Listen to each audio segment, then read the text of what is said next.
राष्ट्रपति द्रौपदी मुर्मू ने कहा कि बेटियों के आगे बढ़ने से समाज की उन्नति का मार्ग प्रशस्त होता है। उन्होंने कहा कि बेटियों को समान अधिकार मिले तो वे किसी से कम नहीं है। राष्ट्रपति ने आज जयपुर के मालवीय राष्ट्रीय प्रौद्योगिकी संस्थान के 18वें दीक्षांत समारोह में छात्रों को डिग्रियां प्रदान की। इस दौरान 1300 से अधिक डिग्रियां प्रदान की गई। कार्यक्रम में राज्यपाल हरिभाऊ किशन राव बागड़े भी मौजूद रहे। कार्यक्रम को संबोधित करते हुए राष्ट्रपति ने कहा कि भारत को विकसित राष्ट्र बनाने के लिए एमएनआईटी जैसे तकनीकी शिक्षण संस्थान बेहद जरूरी हैं। उन्होंने कहा कि यहां विभिन्न राज्यों से आए विद्यार्थियों को प्रतिभा निखारने का मौका मिलता है।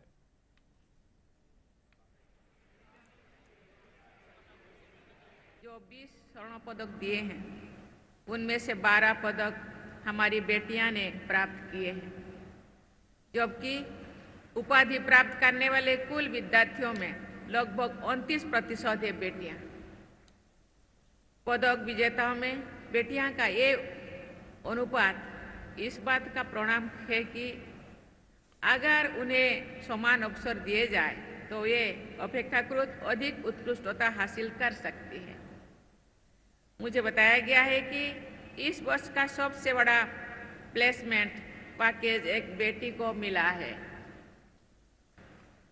मैं आज उपाधि और पदक प्राप्त करने वाले सभी बेटियों को विशेष बधाई देती हूँ।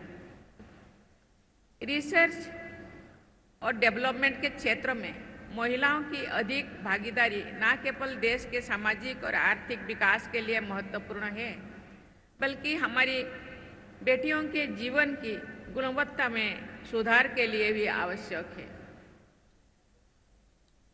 ये प्रसन्नता का विषय है कि हाल के वर्षों में स्टेम में लड़कियों की नामांकन में भी वृद्धि हुई है। ये भी एक सराहनीय तथ्य है कि एमएनआईटी की फैकल्टी में लगभग 1/3 महिलाएं हैं। मुझे विश्वास है कि आने वाले वर्षों में ये अनुपात और भी बेहतर होगा।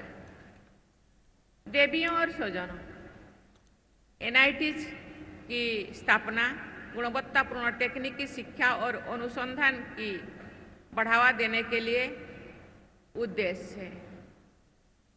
ये संस्थान प्रौद्योगिकी से दक्ष और निपुण मानव संसाधन उपलब्ध कराने में प्रमुख भूमिका निभा रही है। एनआईटीज के इसी महत्व को ध्यान में रखते हुए इन्हें इंस्टीट्यूशंस ऑफ नेशनल इम्पोर्टेंस का दर्जा दिया गया है। यहाँ स्थापित regional academic centre for space उल्लेखनीय भूमिका निभा रहा है। चौथी औद्योगिक क्रांति के इस दौर में चुनौतियों के साथ नए नए अवसर भी आ रहा है।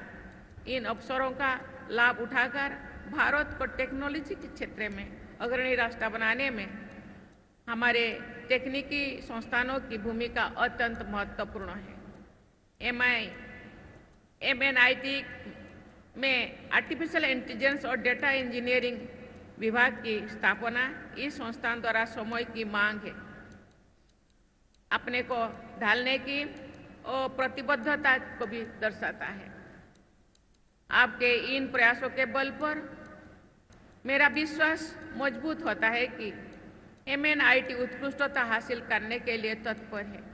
एक खुशी की बात है कि आपका संस्थान एनआईआरएफ की इंडिया रैंकिंग 2024 के इंजीनियरिंग कैटेगरी में देश के 50 शीर्षस्थ संस्थाओं में शामिल है।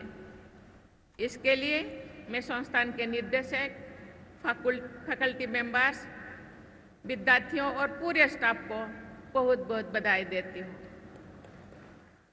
मैं आशा करती हूँ कि आप और अधिक परिश्रम करेंगे तथा एमएनआईटी को देश के शीर्ष 10 संस्थाओं में स्थान दिलाएंगे।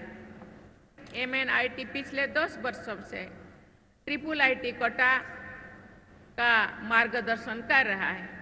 इसके लिए मैं आपके संस्थान की सराहना करती हूँ तथा आशा करती हूँ कि आप कुछ अन्य संस्थानों को भी हैंड होल्डिंग करेंगे।